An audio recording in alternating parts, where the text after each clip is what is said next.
बेहद नमस्कार। आप सभी का बहुत बहुत स्वागत। मैं आपके साथ अब्दुल नबी हसन हूं और लेकर हाजिर हो चुका हूं आपका बेहद पसंदीदा शो खबर दिन भर। खबर दिन भर में हम तमाम अहम खबरों पर डालते हैं विस्तार से नज़र जो आज की सुर्खियों में रही हैं। आज हम किन अहम खबरों पर डालने वाले हैं नज़र, सबसे पहले आपको हम वो बताते हैं 5 अहम खबरें। दरअसल आज हम जिन खबरों पर डालेंगे नज़र उसमें सबसे पहले हम जिक्र दरअसल संसद संग्राम का करेंगे।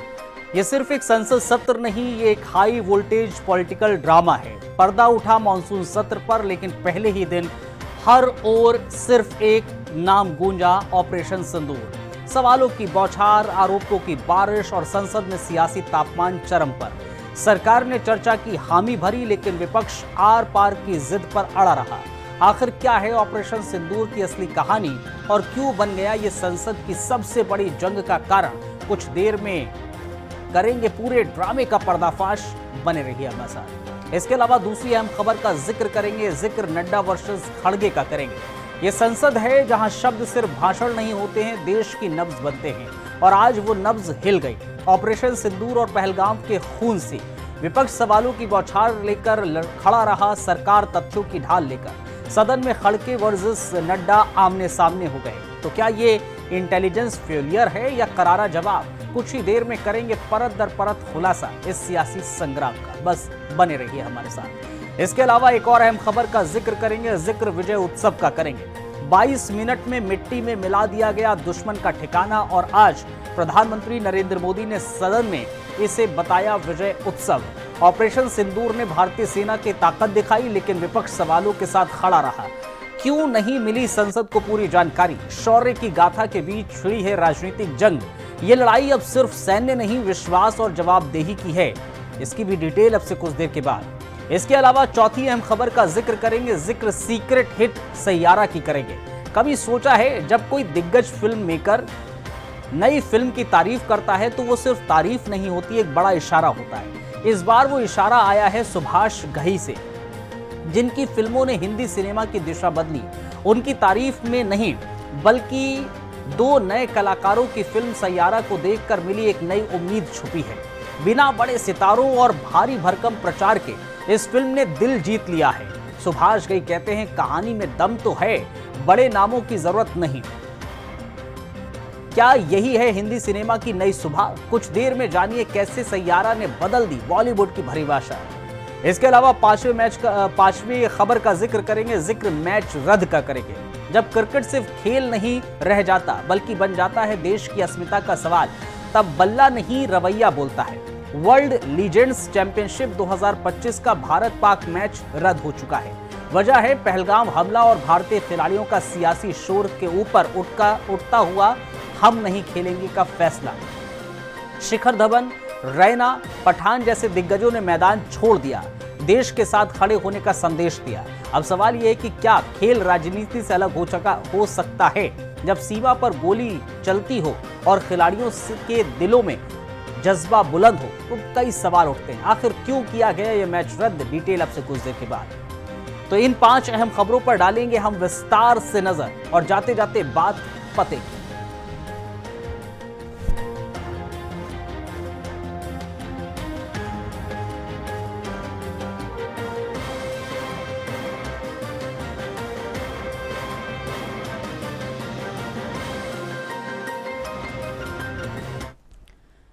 लेकिन शुरुआत करेंगे संसद संग्राम से। ये कोई फिल्म की स्क्रिप्ट नहीं, ये भारत की संसद है और सीन सेट हो चुका है। पर्दा उठा मॉनसून सत्र पर, लेकिन इसके साथ ही शुरू हुआ एक ऐसा राजनीतिक ड्रामा जिसमें हर किरदार अपने अपने संवाद लेकर मंच पर हाजिर हुआ। और इस बार कहानी का केंद्र है ऑपरेशन सिंदूर। सदन के मॉनसून सत्र की शुरुआत उस तूफान से हुई जिसकी आशंका पहले से जताई जा रही थी। लोकसभा और राज्यसभा दोनों सदनों की कार्यवाही जैसे ही शुरू हुई, विपक्ष ने मोर्चा खोल दिया। सवाल थे, आवाजें तेज थीं और सामने था एक संवेदनशील मुद्दा, ऑपरेशन सिंदूर। वो सैन्य ऑपरेशन जिसमें देश की सरहदें, सुरक्षा और बलिदान तीनों सवालों के घेरे में आ गए। सरकार की ओर से संसदीय कार्य मंत्री प्रहलाद जोशी और रक्षा मंत्री राजनाथ सिंह ने साफ तौर पर कहा कि हम ऑपरेशन सिंदूर पर गंभीर चर्चा को तैयार हैं, लेकिन विपक्ष का रुख आक्रामक था। कांग्रेस से लेकर टीएमसी, डीएमके, आप तक सभी पार्टियों ने जोरदार हंगामा किया, तत्काल बहस की मांग रखी, पर सदन की शांति वो आज नदारद दिखी। लोकसभा और राज्यसभा दोनों को दिन भर के लिए स्थगित करना पड़ा, लेकिन इस स्थगन से मामला शांत नहीं हुआ।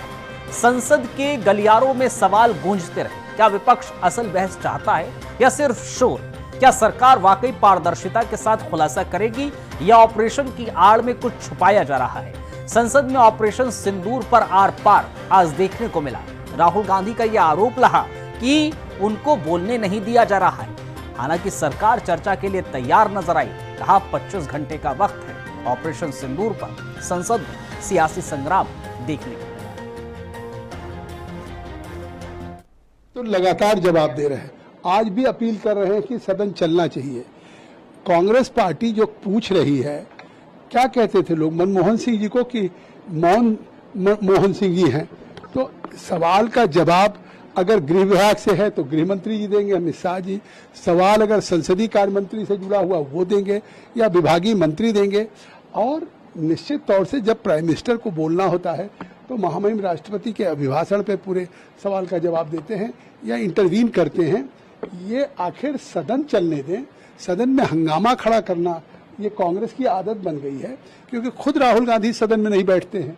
खुद सदन में किसी महत्वपूर्ण सवाल पे बाहर तो बहुत सवाल उठाते हैं, लेकिन सदन के अंदर जब वो सवाल पे चर्चा होती तब वो नहीं बोलते हैं। सवाल ये है कि जो हाउस में डिफेंस मिनिस्टर को बोलने देते हैं, उनके लोगों को बोलने देते हैं, मगर अगर विपक्ष का कोई कुछ कहना चाहता है तो अलाउड नहीं है। मैं लीडर ऑफ ऑपोजिशन हूँ, मेरा हक है, तो मुझे तो कभी बोलने ही नहीं देते हैं। तो ये एक नया अप्रोच है। दौड़ के निकले हाउस से 1 सेकंड में, तो डिस्कशन। हाँ, चर्चा तो होगी, अगर वो अलाउ करेंगे तो होगी, मगर इशू ये है कि कन्वेंशन कहता है कि अगर सरकार के लोग कुछ बोलें तो हमें भी स्पेस मिलनी चाहिए। हम 2 शब्द कहना चाहते थे, मगर विपक्ष को ये अलाउड नहीं है। Thank you. ये एक संवैधानिक प्रक्रिया है। एक बात आप समझें, न्यायपालिका की ईमानदारी, पारदर्शिता और उनकी स्वतंत्रता तभी सफल होगी जब सम्मानीय न्यायाधीशों का आचरण भी अच्छा होगा। मैं इस बात को बहुत विनम्रता से दोहरा रहा हूं। The conduct of an individual जज in terms of propriety is equally important for independence of judiciary. तो जैसे आरोप संगीन थे, अब हम लोगों ने फाइल कर दिया है उनके इम्पीचमेंट की कार्रवाई के संबंध में। अब जो जजेस इंक्वायरी एक्ट के अंतर्गत जो प्रक्रिया होती है उसका माननीय स्पीकर पालन करेंगे। तो करें चर्चा, बोलने दे एलओपी को, क्यों नहीं बोलने देते? अगर हर चीज के लिए तैयार है तो लीडर ऑफ ऑपोजिशन का मुंह बंद क्यों कर रहे हैं? ये भारत की संसद है। यहाँ विधि व्यवस्था, कानून, प्रक्रिया और परंपरा से सदन चलती है। हम लोग तो सदन चलाना चाहते हैं। आज तो हम लोग लोकसभा में थे, हम लोग उस सदन को सब लोग बार बार आदरणीय स्पीकर साहब ने सबको अनुरोध किया कि भाई सब लोग जाओ, विधि की व्यवस्था में जो भी चर्चा चाहते हो हम लोग उसको चर्चा करवाने के लिए सत्ता पक्ष से सहमत है। ये राहुल गांधी जी और प्रियंका गांधी जी की निजी ड्राइंग रूम नहीं है। जब चाहे, जिसको चाहे, जिस प्रकार की भाषा से बात तो कर सकते हैं। ये भारत की संसद है, विधि व्यवस्था के तहत सभी को रहना पड़ेगा।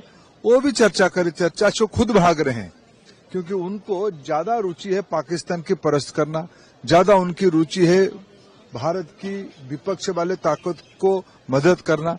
इसीलिए वो जवाबदेही तरीके से संसद में बोलना नहीं चाहते, बोल ही नहीं सकते हैं। इस पूरे सत्र में, पूरे बास्केट में बहुत सारे मुद्दे हैं, लेकिन एक तरफ सरकार की हठधर्मिता है, दूसरे तरफ विपक्ष की प्रतिबद्धता है कि हम संसद में अगर जन सरोकार के मुद्दे को नहीं रखेंगे। आप में से सब लोग बहुत ही बेहतरीन काम कर रहे हो एसआईआर के मसले पर। आपने पोल खोल के रख दी है तमाम मीडिया के साथियों ने कि एसआईआर के नाम पर दाखिल नहीं हो रहा है, लोग बेदखल किए जा रहे हैं। माननीय सर्वोच्च न्यायालय के डायरेक्शन के बावजूद कान पे जू नहीं रेंग रही है माननीय चुनाव आयोग की। संभवतः कान, आंख, नाक सब कुछ कहीं किसी सत्ता प्रतिष्ठान के पास गिरवी है। संवैधानिक व्यवस्थाओं के अनुरूप होता है। सदन में जो व्यवस्था देने का अधिकार है वो पीठ पर के पास है, और लोकसभा अध्यक्ष जी ने जिस तरह के लोगों ने प्रतिवेदन दिए थे उन सब पर विचार करके उसके अनुरूप निर्णय किया। मुझे लगता है कि पहले ही राहुल गांधी जी को जो प्रारंभ से उनको प्रिविलेज, परिवार का सदस्य होने के नाते जो मिलता रहा है, मुझे लगता है वो प्रिविलेज उनको नहीं मिल रहा, उसका दर्द उनको हो रहा है। पहलगांव बहुत महत्वपूर्ण विषय है। पहलगांव से सरकार को छिपना नहीं चाहिए। सभी विपक्ष के लोग चाहते हैं बहस हो, और जिस तरीके से विदेश नीति, पहलगांव और जो जितना घटनाक्रम में सभी सांसद अपनी बात रखना चाहते हैं। सरकार सुने और सरकार जवाब दे। ऐसे प्रश्न उठाने वालों को संविधान का ज्ञान होना चाहिए। ये चुनाव आयोग अपना काम कर रहा है, और बिहार में चुनाव आयोग वही कर रहा है जो संविधान कहता है। उन्होंने तो 2 ही प्रश्न पूछा है, भारतीय नागरिक हैं या नहीं है, फर्जी हैं कि असली है। तो इनको बेचैनी किसके लिए है? क्या विदेशी नागरिकों के लिए बेचैनी? क्या रोहिंग्या हो या बांग्लादेशियों के लिए इनको परेशानी है? ये परेशानी अगर है ऐसे लोगों का के लिए है, इनको राष्ट्रभक्त नहीं कहा जा सकता है। चुनाव आयोग देश हित में काम करे। लेकिन पहलगाम जैसे मुद्दों पर, पुलवामा जैसे मुद्दों पर, और जो ट्रंप ने बार बार समझौते की बात कर रहे हैं, उस पर तो प्रधानमंत्री जी को जवाब देना चाहिए ना। और प्रधानमंत्री जी जब जवाब नहीं देंगे, जवाब से भागेंगे तो क्या फायदा। तो देखिए, मैं तो बहुत क्लियर हूँ। अब SIR तो समझिए कि ये देश का मुद्दा बनाने जा रहे हैं। ये तो कहीं पे निगाहें, कहीं पे निशाना। बिहार तो झांकी है, अभी तो आसाम, बंगाल, ये सब बाकी है। ये आप इसको समझिए, राहुल गांधी जी हमारे लीडर ना होते तो आज इनको चोरी करने की पूरी गुंजाइश है। संसद सत्र का पहला दिन इस तरह से हंगामा करना ये तो ठीक नहीं है। नाराबाजी करके इस तरह का समय का वो लोग दुरुपयोग कर रहे हैं, ये ठीक नहीं है। इसलिए मैं अपील करता हूं कि सरकार चर्चा के लिए रेडी है। आप लोग भी आ जाइए चर्चा के लिए, जो भी बोलना है खोल के मैदान में चर्चा करेंगे। ये हंगामा करने से कुछ नहीं होता है। चर्चा करना है तो आप लोग आ जाइए। सरकार तो अपना दम लेकर के आप लोग चर्चा कीजिए, हम वेलकम करते हैं। हंगामा मत कीजिए, मैं अपील करना चाहता हूँ। देखिए, आज संसद भवन के भीतर क्वेश्चन आवर के दौरान एक महत्वपूर्ण मुद्दा उठाने का मौका मिला, जो भारत की एविएशन सेक्टर से जुड़ा हुआ है, एयरक्राफ्ट सेफ्टी से जुड़ा हुआ है, पैसेंजर सेफ्टी से जुड़ा हुआ है। हमारा सिविल एविएशन सेक्टर बूम कर रहा है, बहुत तेज रफ्तार पे आगे बढ़ रहा है, लेकिन इस सेक्टर की बैकबोन जो हमारा रेगुलेटर है DGCA, वो कहीं ना कहीं आज एक बुरी स्थिति में नजर आता है। खास तौर पे इसके अंदर टेक्निकल पोस्ट में वैकेंसी 55% है, यानी कि वो टेक्निकल अफसर जो रेगुलेटर के भीतर पैसेंजर सेफ्टी पे काम करते हैं, एयरलाइन सेफ्टी पे काम करते हैं, पायलट लाइसेंसिंग पे काम करते हैं, एयरक्राफ्ट मेंटेनेंस पर काम करते हैं, उन अफसरों की तादाद में 55% की वैकेंसी देखी गई है। तो आपने सुना कि किस तरह से संसद के भीतर आज हंगामा हुआ और संसद के बाहर उन हंगामे को लेकर बयानबाजी। अब बढ़ते हैं आगे, क्योंकि ये संसद है, यहां केवल कानून नहीं बनते हैं, यहां देश की आत्मा धड़कती है, और आज उस आत्मा को झकझोर दिया है ऑपरेशन सिंदूर और पहलगांव के खून ने। मानसून सत्र की शुरुआत होते ही सदन में बजी सियासी तलवारें, एक तरफ विपक्ष, दूसरी तरफ सरकार, और बीच में फंसा देश का सुरक्षा सवाल। राज्यसभा में आज कांग्रेस के अध्यक्ष मल्लिकार्जुन खड़गे ने सीधे प्रधानमंत्री मोदी से जवाब मांग लिया। सवाल था बड़ा, 22 अप्रैल को हुआ पहलगाम आतंकी हमला अब तक अनसुलझा क्यों है? आखिर उन आतंकियों को अब तक क्यों नहीं मारा गया? और ऑपरेशन सिंदूर के बाद की असलियत आखिर क्या है? खड़गे ने सीधे कहा कि हमने हमेशा देश और सेना के साथ खड़े होने का वादा किया है, लेकिन हम चुप नहीं बैठेंगे अगर सुरक्षा में चूक होगी। जम्मू कश्मीर के उपराज्यपाल खुद मान चुके हैं कि पहलगाम में चूक हुई है। अब सरकार सवाल का जवाब दे। सदन सन्न था, लेकिन अगले ही पल सन्नाटा टूटा जब बीजेपी के राष्ट्रीय अध्यक्ष जेपी नड्डा ने माइक संभाला। गूंजती आवाज में उन्होंने कहा कि ऑपरेशन सिंदूर जैसा अभूतपूर्व ऑपरेशन इस देश में आज तक नहीं हुआ। सरकार हर पहलू पर चर्चा को तैयार है। हमें तथ्यों के साथ देश और दुनिया को सच बताएंगे। संसद की कार्यवाही में हर तरफ तनाव का माहौल। विपक्ष ने मुद्दों को लेकर जमकर नारेबाजी की, जबकि सत्ता पक्ष ने शांत स्वर में जवाब देने की कोशिश की। लेकिन इस सियासी जंग का अंत अब बहस से नहीं, बल्कि सत्ता और विपक्ष की राजनीतिक इच्छा शक्ति से होगा। अब सवाल सिर्फ ये नहीं है कि हमला क्यों हुआ, सवाल यह है कि जवाब कौन देगा, कब देगा, और क्या देश को पूरी सच्चाई पता चलेगी। देश की निगाहें अब संसद पर हैं। एक तरफ राष्ट्रीय हित का दावा, दूसरी तरफ सवालों की बौछार, और बीच में है ऑपरेशन सिंदूर की अनकही कहानी।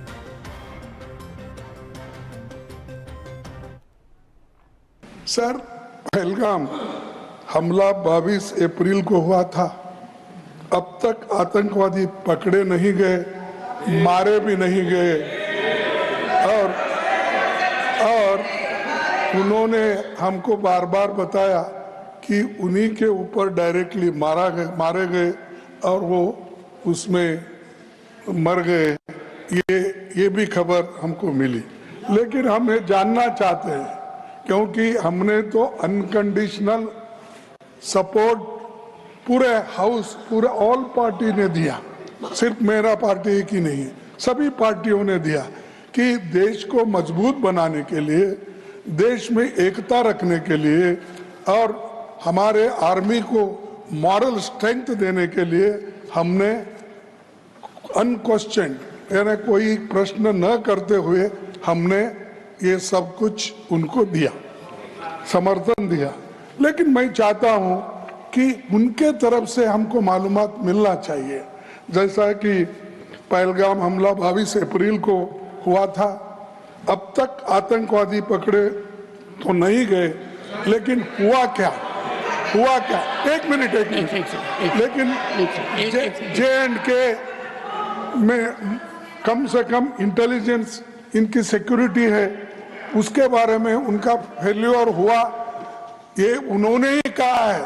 लेफ्टिनेंट गवर्नर ने कहा है इसमें इंटेलिजेंस फेल्योर है, ये एक्सेप्ट उन्होंने ही किया, ये हमारी बात नहीं सर। CDS उपसेना प्रमुख और एक वरिष्ठ डिफेंस अटैची ने कुछ बेहद संवेदनशील खुलासे भी उन्होंने किए। देखिए, तर्क में अपनी ताकत होती है, चिल्लाने की जरूरत नहीं होती। डिस्कशन के माइन्यूट डिटेल्स को डिस्कस करना शुरू कर दिया। वह नियम के विरुद्ध इसलिए है क्योंकि आपने 267 में उनको परमिशन दी थी कि वो संवैधानिक विषय पर चर्चा करें।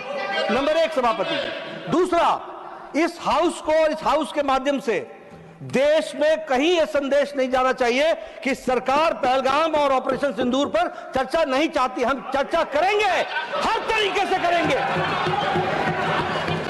और ऑपरेशन सिंदूर के सारी पॉइंट्स को देश और दुनिया के सामने रखा जाएगा।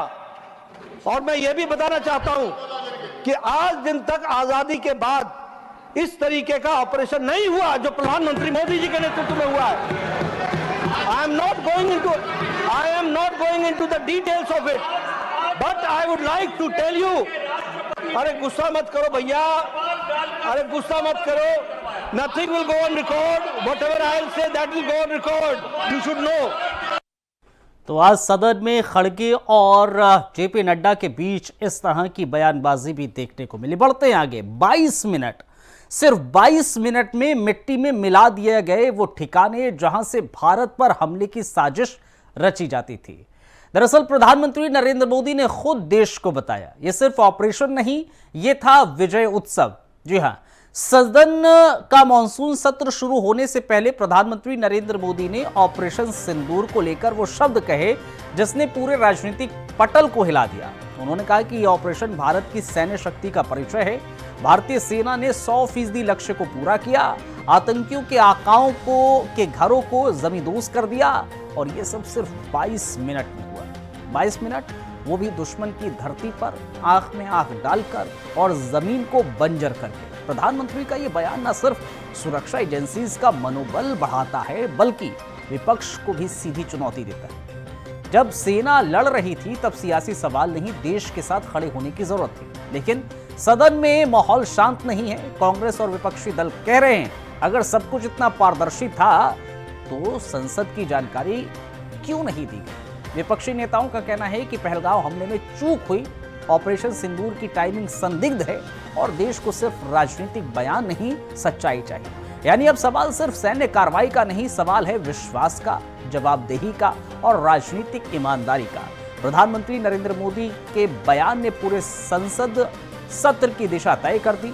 एक तरफ सैन्य सफलता की शौर्य गाथा थी तो दूसरी तरफ सियासत के सवालों की आंधी। ऑपरेशन सिंदूर का जिक्र प्रधानमंत्री नरेंद्र मोदी की ओर से किया गया। सिंदूर में भारत की सेना ने जो लक्ष्य निर्धारित किया था 100% अचीव किया। आतंकियों के आकाओं के घर में जाकर के 22 मिनट के भीतर ऑपरेशन सिंदूर के तहत उसको जमींदोज कर दिया गया। पहलगाम की क्रूर अत्याचार, नरसंहार पूरी दुनिया चौंक उठी थी। आतंकवादी और आतंकवादी के आके दुनिया का ध्यान उनकी तरफ केंद्रित हुआ था और उस समय दल हित छोड़ करके देश हित में हमारे ज्यादातर दलों के प्रतिनिधि, ज्यादातर राज्यों के प्रतिनिधि विश्व भ्रमण किया, दुनिया के अनेक देशों में गए और एक स्वर से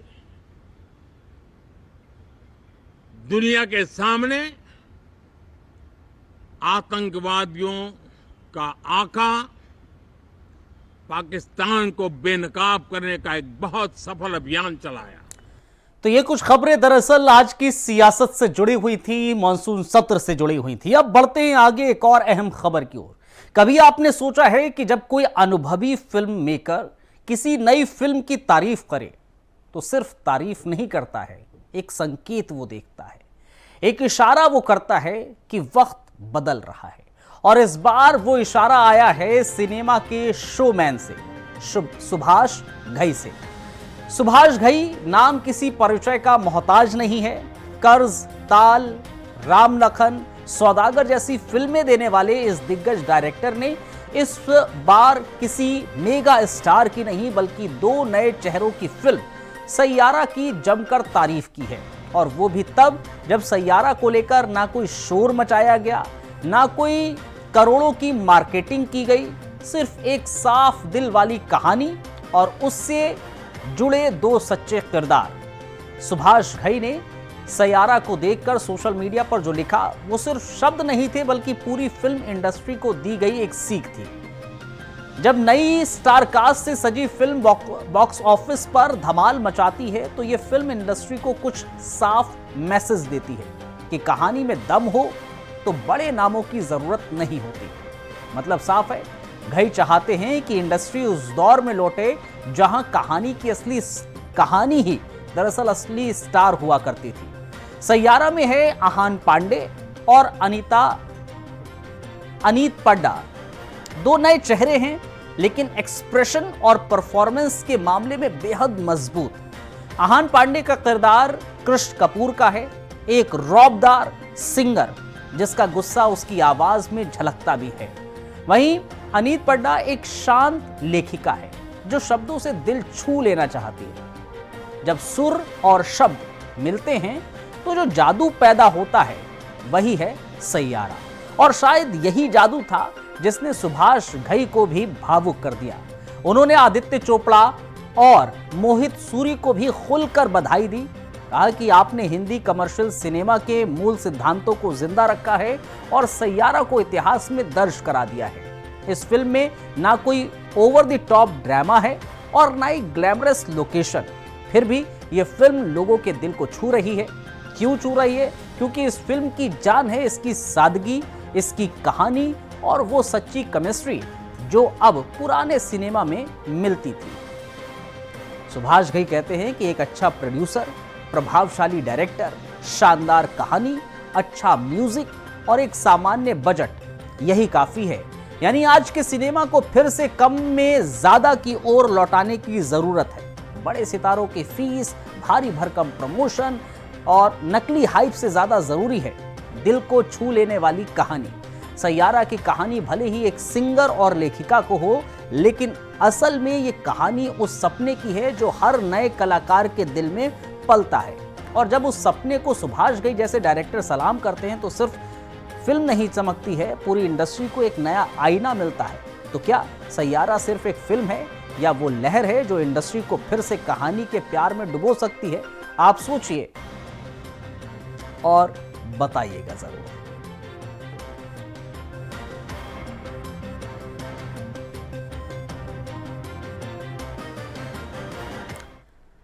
बढ़ते आगे, कभी आपने सोचा है कि जब एक क्रिकेट मैच सिर्फ एक खेल नहीं रह जाता है, वो देश की अस्मिता का सवाल बन जाता है, और जब बल्ला बंदूक से सवाल पूछने लगे तब जवाब सिर्फ रन से नहीं रवैये से दिया जाता है।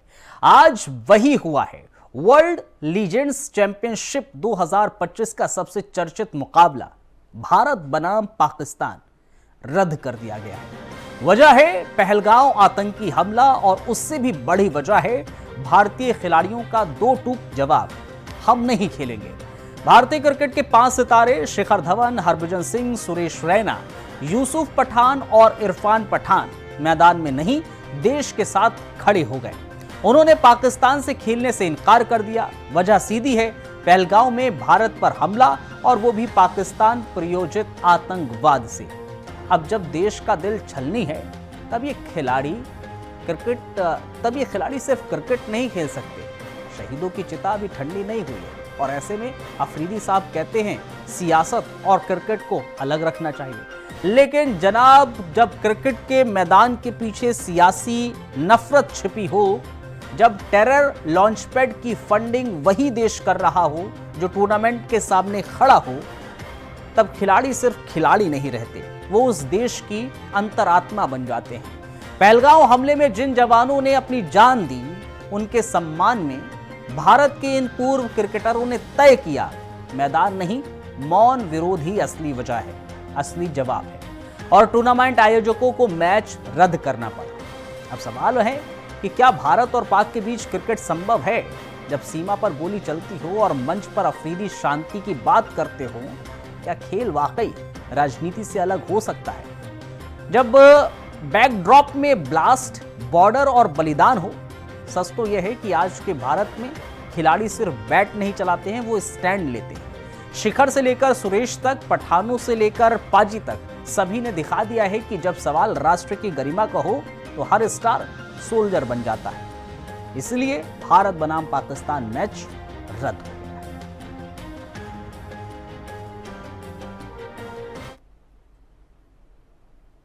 है। मेरी तो कोई गलती नहीं है, ये टीम ओनर खड़े हुए हैं, इनसे पूछे। हम तो यहाँ पे क्रिकेट खेलने आए, और हमेशा मैं बात करता रहा हूँ कि सियासत को हमेशा क्रिकेट से दूर रखना चाहिए, आगे बढ़ना चाहिए। जो कौमें कुछ करना चाहती है दुनिया में, वो आगे बढ़ती है, वो छोटी छोटी चीजों में नहीं बढ़ती। मैं सिर्फ ये कहूंगा कि एक अच्छा एम्बेसडर होना चाहिए मुल्क के लिए, एम्बेरसमेंट नहीं होनी चाहिए मुल्क के लिए। तो मेरे ख्याल में हम क्रिकेट खेलने आए हैं यहाँ पे, या तो आप लोग यहाँ पे आने से पहले ही मना कर देते कि पाकिस्तान के खिलाफ हम खेल रहे, हम नहीं खेलेंगे। आप आ भी गए, आपने प्रैक्टिस सेशंस भी किए एंड देन एक ही दिन के अंदर सारा कुछ चेंज किया है। बाद लोगों ने तो सिर्फ स्पेसिफिक शायद अफरीदी ऑब्जेक्शन उठाए कि शायद अफरीदी ना हो, तो शायद अफरीदी तो वैसे भी नहीं खेल रहा था। मुझे डॉक्टरों ने 3 हफ्ते अच्छा ग्राउंड में भी ना जाऊं। हाँ, लेकिन हम ये कह सकते हैं सेफली कि पाकिस्तान की एयरफोर्स ने 5 त्यारे गिराए थे, आपने 5 खिलाड़ी गिरा दिए जिन्होंने आपके ऊपर एतराज किए थे। अच्छा, अभी हम टूर्नामेंट के बीच में भी खत्म हुआ नहीं है, चलने दें चीजों को। हम क्रिकेट, जिस तरह क्रिकेट की बात हुई है। चलिए, इन खबरों के बाद अब वक्त हो गया है बात पते की का। तो आज की बात पते की है कि रिश्ते वक्त नहीं समझ से बनते हैं। रिश्ते वक्त से नहीं समझ से बनते हैं और खुशियां चीज़ों में नहीं अपनों की मौजूदगी में छुपी होती हैं। वैसे ही खुशियां महंगे तोहफे या बड़ी चीज़ों में नहीं होती। एक सच्चा साथ, एक अपनापन, एक मुस्कान, ये छोटी छोटी चीज़ें ही असल में बड़ी खुशियां देती हैं। जब अपने पास होते हैं तो सादगी भी खास लगती है। फिलहाल इस बात पते की के साथ मुझे और मेरी टीम को इजाज़त दीजिए। आप बने रहिए इंडिया वॉइस के साथ। बेहद शुक्रिया आप सभी का।